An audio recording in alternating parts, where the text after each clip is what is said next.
traffic stop Karens that want to see your manager.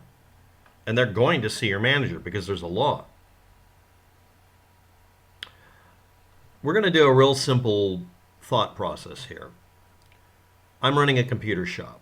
I have a person I've hired, and I've explained the following. So this is going to be our job interview and final wording, and then you sign a piece of paper that says this.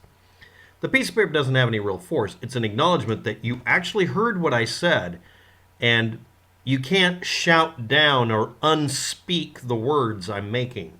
In fact, by watching this video, you're being informed of the rules I use on my channel in some ways. I'm not in a dominant position or a supervisor. I am not the owner of a business that you're working at. I run my computer-based channel. This is nothing. But you could be the employee, you could be an ordinary person visiting the shop. The customer's always right and that sort of thing. Okay, this is what actually happens. If you're pulled over by a police officer, and you think you can put everything in timeout and pause and get an overruling by a supervisor, the problem with that is, what is the supervisor for? In many municipalities, there are no supervisor. Everybody is on an equal level. They're all trained. There is a chief of police or something like that, but he doesn't have to show up to every single traffic citation. The only time that a police officer will consider bringing a supervisor in is if there's a real question as to whether or not the incident should result in what's going on right now. If you're pulled over, let's say I'm pulled over in a vehicle, everything about it is perfectly fine. There's no reason to pull me over, except the police officer says, well, I have to pull you over, and we're just doing random traffic stops. And it's okay. And then at some point it's like, you're free to go and you can go. And I said, yeah, but I'd like you to have your supervisor come here. Why? Number one, this is a completely non-antagonistic situation. Nothing bad's happening. I'd like the supervisor to come here. Now, there is a specific reason that would happen. The police officer is being evaluated by internal investigations, or it could be an FBI agent. The person doesn't even have to identify themselves. The police officer can simply say, I don't really think that's necessary, and I do have something else I have to go to because on the radio we have an incident I have to go. Have a good day. They're not required to do what you tell them. Well, there's a question here, and I'm very angry. If you escalate a situation, the police officer's job is to make sure that the fewest number of people get hurt, including themselves, and they put you in the back of the car. The more angry you are, the less likely they are to get a supervisor, except to help you being escorted into the vehicle, shoving you in there. Okay, I'll call her. If you angrily tell somebody, fuck you, you have to get a supervisor, they'll say, okay, that's backup. That's not a supervisor. They're not going to be listening to you. And they don't have to tell you anything or do anything you tell them. The other reason is it's a newbie and he's been told to call a supervisor because you're in a small county. And he's been told, if anything gets hot, call me. Again, it's backup, but it is a supervisor. Let's do the business idea. I hire this guy over here to do computer repair. I tell him, here are the procedures I have to have you use, and if you can't use them, you need to tell me and we'll train you. But everything you do causes me as the business owner, because it's a wholly owned, non-subsidiary, a whole ownership. I'm a sole owner, sole proprietor. If I'm hiring you, you have the legal ability to put me in legal jeopardy. And if I tell you, don't do something, and you do it, I'm firing you, not because you're a bad person or you did something wrong or even did something that wouldn't be a perfectly acceptable procedure somewhere. I'm firing you for insubordination. Now, this doesn't mean I'm dominant and you're submissive. It means I'm stating, as your boss or supervisor, you're literally ignoring what I'm telling you to do because it's my job and my business.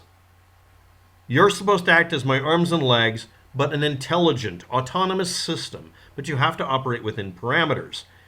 If a drone ignores what I'm telling it to do and it goes off and runs into someone's window and breaks a window, I'm responsible for the drone. I'm responsible for the employee.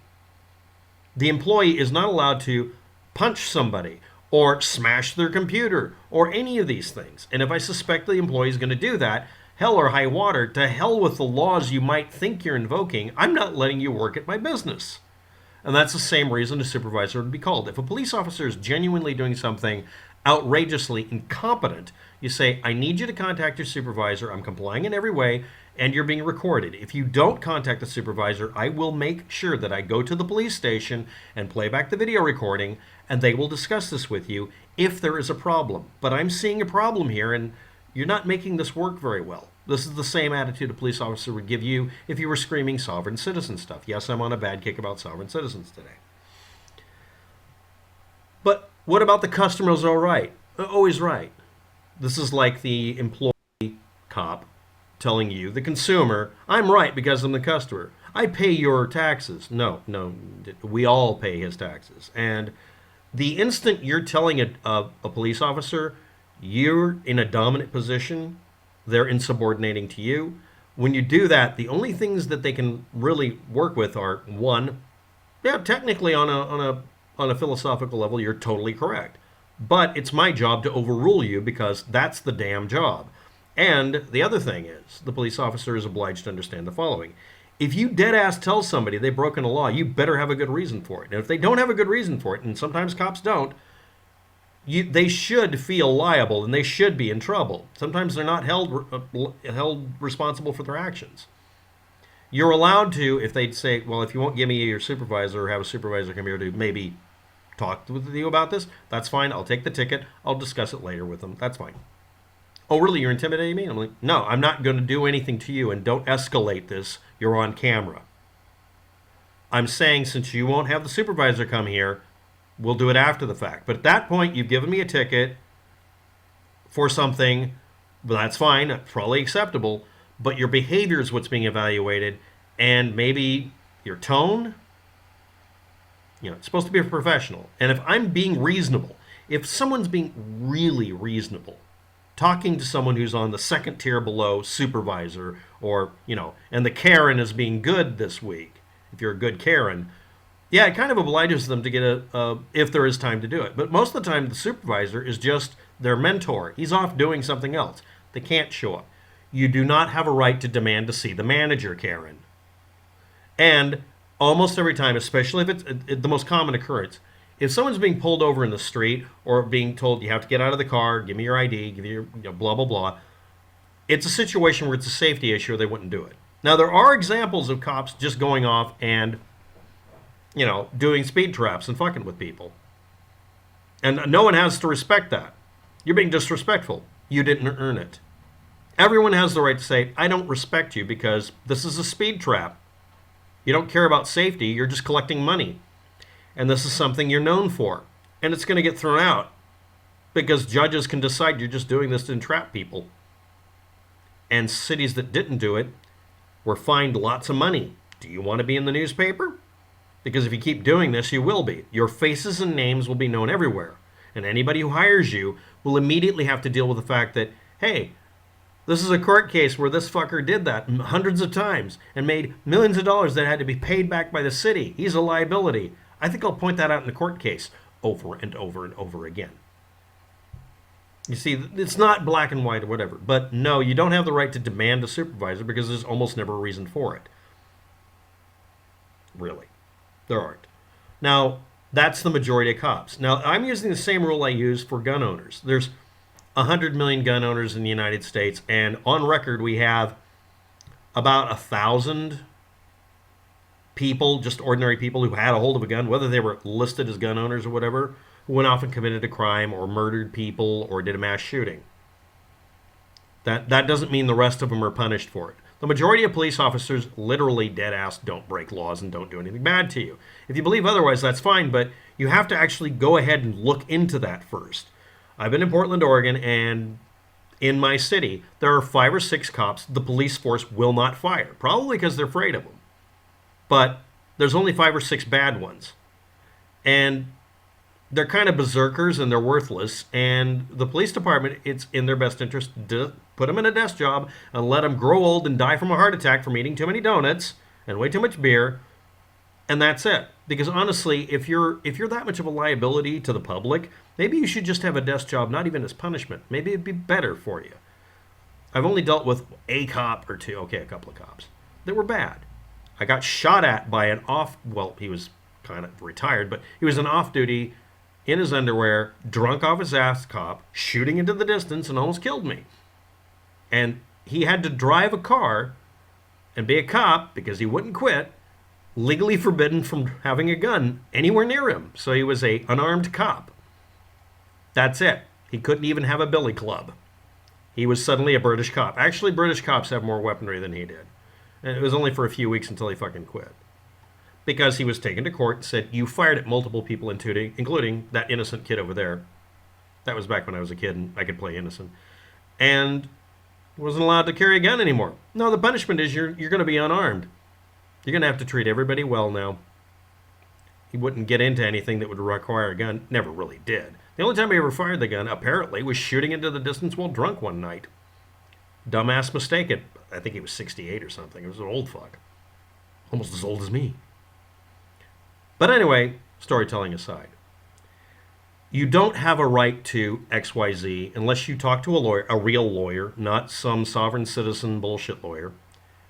And you find out, no, you don't have a demand capability in most areas. Some areas, if you ask for a supervisor, they'll call them, but they continue with doing their job. They don't have to interrupt. It's not a timeout. That doesn't exist. And yes, if you do something deliberately to antagonize the police, they don't have to go on pretense. They can say, yeah, you're doing this as some sort of protest. That's fine, but we don't have to put up with it. I got better things to do. And if you're trying to bog us down or keep us distracted so that somebody else can get away with something or something, that's fine too. But we're just going to throw you back a car. I encourage police officers to not escalate things to anybody dying and to escalate it straight to, you're in the back of the car, we're towing your car, and you have to pay the expenses. Because you're being argumentative, and that's the end of it. Goodbye. And then open the door, cut the seatbelt, pull them out of the vehicle, and very quickly put them in the back of the car before they know what's going on, and make sure they're not armed so they can't shoot themselves in the back of the car. Yeah, I think we should switch to that. And I never thought that before. I'm a quasi-libertarian cop watcher and all that. The trouble is all the sovereign citizen and Freeman on the Land bullshit artists who wanted to get on YouTube to be someone's hero by deliberately running a stop sign in some cases and then daring someone to fucking do something about it. Basically picking fights with armed cops, hoping that their rules would keep them from actually responding appropriately. And now you have police officers just flat out knocking you down and putting you in the back of the car and throwing you in a jail cell. They're not required to do anything for you at this point. They've gone from safety officers to being an antagonistic situation. And a lot like people trying to create a boogaloo, trying to create a civil war or a race war, and telling you dead ass they're trying to do it by instigating shit. If you have a tiny number of people going off trying to start a fucking firefight with a cop so they can look like a martyr, don't be surprised if that leaks over to everybody else. The first thing I tell a police officer is, I'm not a sovereign citizen and I'm an ex-cop watcher, because they're assholes to you guys. I don't have a reason to be involved in that. I also tell them I will audio and video record you because everybody should do that under one of these incidents so we all feel like we should be on our best behavior and so that nobody can lie about anything. So that doesn't even enter the discussion. And then I tell them, or I'm not recording. I'm not required to give you any of it. What is your complaint? Or I say, I have complained. Someone is doing XYZ. Please take care of it. I don't want to be involved. I don't want revenge coming my way. Can you do this? And if you don't want to, that's fine. But I still need you to do it, and you're on recording. And if you refuse and something happens to me, you're liable. We have to literally go into lawyer mode, real lawyer mode. Their job is to protect and serve. It's turned into defending themselves against assholes once in a while. And one asshole doesn't spoil the bunch. One asshole makes it really hard for them to believe the rest of us. The same way, one asshole cop makes it really hard for us to believe them. The police should fire every bad cop. Everybody who's a bad asshole on the road or in person who antagonizes a cop should be immediately subject to arrest and have the book thrown at them so they stop doing it. And nobody should prop them up or agree with them. They're not freedom fighters. They're just assholes wanting attention. And yeah, I think that we should be legally permitted to drive a car if we've ever proven we can drive. We shouldn't have to redo our tags. We shouldn't have to do license plates if we don't want to. But I also think it's a good idea because I've been hit by a car before. And yeah, not having a license plate means a person could easily get away with it. The license plate makes them doubt they can get away with a hit and run. I don't know the answers, neither do all of you. I just know that what doesn't work shows itself obviously. And anything that makes someone feel better by starting a scene in public, or trying to trigger somebody who's got a gun, pun intended. That's bad. Good day, good luck, goodbye.